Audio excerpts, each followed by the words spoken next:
안녕하세요. 대한민국 조선부터 방산 또 에너지 관련된 업종을 담당하는 멘토 황대근입니다. 자, 오늘은 우리 기술 함께 살펴보도록 하겠습니다. 최근에 이거래일 연속 좀 강한 하락세를 보여주고 있다. 자, 이렇게도 설명을 드릴 수 있을 것 같은데 이 주가의 흐름세를 보게 되면 어제부터 대략적으로 약 10%가량 주가가 좀 하락해준 그런 모습을 또 보여주고 있습니다. 이 다른 종목은 몰라도 이 우리 기술 같은 경우에는 또 두산 에너빌리티와 공급 계약을 맺었기 때문에 이 주가 흐름세 자체가 이 커플링 현상으로 이어가는 경향이 있다라고 설명을 드렸습니다. 두산 에너빌리티 주가도 한번 파악을 해보죠. 이 3월 20일부터 3월 19일부터 기조가 좀 꺾여주면서 하락하는 이 모습세를 보여주고 있는데 바로 이 부분이 우리 기술 주가까지 악영향을 주었다. 자, 이렇게 설명이 가능할 것 같습니다. 또 금일 제가 영상을 찍는 이 시점 자체가 4월 9일입니다. 이 내일에 또 총선이 있는데 이 총선 관련된 이 정책안이 굉장히 많이 존재하죠. 그 중에서 이 원전이 바로 핵심적인 정책안이 될 수 있다라고 지난 영상들부터 강조를 드렸습니다. 그리고 또다시 이슈화가 되고 있는 부분이 바로 이 원전이 또 친환경 에너지에 속한다라는 이야기가 나오고 있는데 사실 우리는 알고 있었던 부분이죠. 제가 국제 에너지 기구 이 협의 관련된 기사가 나왔을 때도 이 원전이 바로 청정 에너지원이다라고 설명을 드렸던 만큼 앞으로 이 친환경 산업에도 필수적이다 이렇게 설명드릴 수 있을 것 같습니다. 그리고 또 원전주를 투자할 때 가장 중요한 포인트가 바로 해외 원전 수주입니다. 관련된 해외 원전 수주 중에서도 이 체코 원전을 가장 주목해 볼 만하다라고 설명을 드릴 수 있을 것 같은데 입찰 마감이 또 다가오고 있습니다. 그래서 관련된 이 프랑스와는 어떻게 또 현상이 진행이 되고 있는지까지 이 금일 시간을 통해서 이야기해 보도록 하겠습니다. 그리고 한 가지 더 말씀드리고 싶은 부분이 있는데 저희 대기업 정말 다양한 전문가들이 각각의 업종 분야에서 하루하루 종목들을 열심히 분석해 나가고 있으니까 많은 관심 부탁드립니다. 자, 우선은 관련된 기사를 좀 가져왔습니다. 최근에 AI와 데이터 센터 관련된 이야기가 좀 뜨겁게 나오고 있는 상황이죠. 최근에 원전이 부활하고 있는 이유 자체가 전 세계 각국이 이 기후 변화를 늦추기 위해 노력을 하고 있는 상태다. 자, 그렇기 때문에 이 전력 사용이 늘어날 수밖에 없다라고 설명을 드렸습니다. 그래서 이 최소 수요 전망부터 뭐 기존 예측치, 이 최대 수요 전망을 보게 되면 2024년부터 2030년까지 가파르게 상승하는 모습을 우리가 확인을 해볼 수 있습니다. 그래서 관련된 전력 사용량이 증가를 하기 때문에 원전주에 대한 시장의 수요도 증가를 하고 있다. 자, 이렇게 볼 수 있겠죠. 자, 그리고 또 화석연료를 줄이려면 전기차와 전기 난로 같이 전력을 에너지원으로 하는 기기 사용이 늘어날 수밖에 없다라고 또 말씀을 드렸습니다. 그리고 AI 모델을 실행하기 위한 데이터 센터도 전력 수요의 증가의 주요 원인이다라고 말씀을 드렸기 때문에 현재 업황 자체를 보게 되면 긍정적인 모멘텀이 남아있다, 계속해서 존재한다. 자, 이렇게 표현할 수 있습니다. 자, 그리고 또 정부 지원의 수요도 증가한다. 자, 이렇게 나온 상태인데 제가 어떤 말씀을 드렸냐면 이 총선에서 원전이 수혜가 가능하다라고 설명을 드렸습니다. 이 관련된 정책안을 좀 살펴보도록 하죠. 이 정책안을 보게 되면 국민의힘 같은 경우 뭐 반도체부터 디스플레이, 뭐 수소, 첨단 바이오가 있지만 가장 핵심이 될 수 있는 부분이 바로 차세대 원자력이라고 설명을 드렸습니다. 이 친환경 산업의 바로 근간이 될 수 있는 부분이 원자력이다. 그래서 전력부터 AI 또 데이터 센터가 증가하니까 이 관련된 모멘텀이 충분하다라고 설명을 드렸었고 그렇다면 과연 어느 정당이 당선이 되냐에 따라서 이 관련된 혜택도 달라질 수 있다. 이렇게 설명을 드릴 수 있을 것 같은데 이 역대 총선을 비교를 해봤습니다. 그래서 분석을 해본 결과 앞서 이 5번의 총선에서 야당이 승리한 선거는 딱 한 번이었습니다. 2016년 이 박근혜 전 대통령 임기 때 치러진 20대 총선이 유일하다 이렇게 설명을 드릴 수 있고 이 나머지 4번의 총선에서는 모두 집권 여당이 또 승리를 했었습니다. 그래서 이 관련된 흐름세가 지속이 된다라고 하면 이 원자력 관련된 모멘텀은 추후에도 계속될 여지가 있다. 자, 이렇게 표현할 수 있겠죠. 그리고 앞서서 제가 원전 관련돼서 어떤 이야기를 드렸었냐면 이제는 청정 에너지원, 친환경 에너지원으로 인정을 받았다라고 설명을 드렸습니다. 그래서 관련된 기사 내용도 계속해서 나오고 있는 건데 뭐 에너지 장관들은 원전에 대한 잠재력을 이미 인정을 했습니다. 그래서 이 무탄소 기술 확대를 필요하기 위해 원전이 가장 중요한 핵심 포인트다라고도 설명을 하고 있고 또 탈원전 폐기 이후에 온실가스가 4.8%가량 줄였다라는 이야기가 나오고 있습니다. 자, 이러한 대목을 분석을 보더라도 이제는 원전을 청정 에너지원으로서 인정할 수밖에 없다라고 우리가 생각을 할 수 있는 거죠. 그래서 관련된 표를 좀 가져왔습니다. 이 연도별 발전량 현황이랑 이 산업 부분 온실가스 배출을 가져온 부분인데, 온실가스 배출량부터 체크를 해보죠. 2021년 좀 크게 늘었습니다. 하지만 그 이후에 다시 한번 원전에 대한 가동률을 높여주면서 2023년까지 이 온실가스 배출량이 계속해서 줄어들었다. 그래서 이 원전 자체는 친환경 에너지원이다. 자, 이렇게 표현을 할 수 있을 것 같고, 또 연도별 발전량 현황을 보게 되면 원자력이 계속해서 늘어가고 있습니다. 정부 정책성에 힘입어서 원자력 가동률이 늘어나니까 원자력에 대한 이 발전량 역시 늘어나고 있다. 자, 이렇게 표현할 수 있겠죠. 그래서 전반적으로 요약을 해보면 이번 정부 들어서 이 가동률이 늘어나면서 원자력에 대한 발전량이 증가를 하고 있고, 그에 따라서 온실가스 배출량도 줄어들고 있다. 자, 그래서 원전을 청정 에너지원으로서 우리가 생각을 해볼 수 있다. 자, 이렇게 표현할 수 있을 것 같습니다.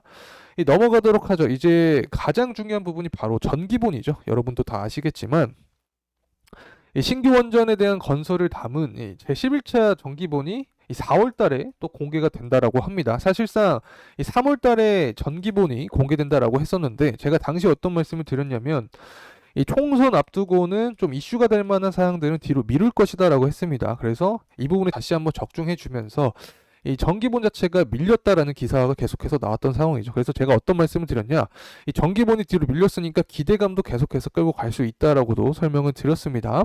그래서 이 부분은 한번 말씀을 드리기 위해서 가져왔고, 또 이 11차 전기본이 4월에 공개가 된다라고 하면 이번 전기본을 통해서 또 핵심되는 사항들이 많이 나옵니다. 관련된 이야기를 좀 진행을 해보면 이 신규 원전 건설 규모 자체가 2기에서 4기 정도 반영이 될 것으로 전망하고 있습니다. 제가 일전에 원전 자체는 일반적으로 이 경제성 또 효율성 때문에 이 2기 또는 4기와 같이 짝수로 진행을 한다라고 설명을 드렸습니다. 2기를 한 쌍으로 건립하는 게 보통이라고 말씀을 드렸었죠. 하지만 최근에는 3기를 건설하자라는 주장도 나오고 있는데, 새롭게 2+1 이 건설이 부상한 이유 자체는 이 신규 원전 2기로 늘어나는 이 전력 수요를 충당하기가 부족해졌고, 이 4기는 또 설비가 너무 많으니까 3기를 건립하자라는 주장이 제기되면서 이 3기에 대한 의견도 나오고 있다. 자, 이 부분은 추가적으로 간단하게만 말씀을 드립니다.